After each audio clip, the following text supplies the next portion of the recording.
Berlin, Germany's capital, and other cities have started turning off the spotlights on historic monuments and municipal buildings in an effort to conserve energy ahead of winter.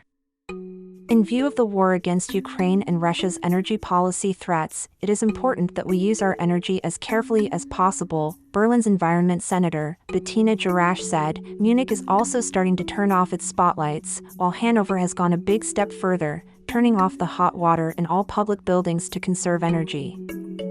The situation is unpredictable, according to the mayor of the city. The conservation push comes as the European Union approved a plan proposed by the Commission to reduce gas consumption across the bloc by 15% between August and March next year to avoid the worst fallout of a potential Russian decision to turn off all the gas taps for Europe in retaliation for sanctions.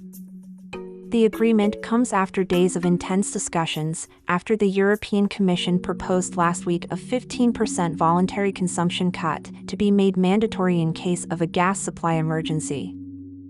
A dozen EU members, including Spain, Portugal, Greece, and Denmark, spoke out against mandatory gas consumption cuts, with Spain's ecological transition minister, Teresa Ribera, saying last week, unlike other countries, the Spanish population has not lived above our means from an energy standpoint.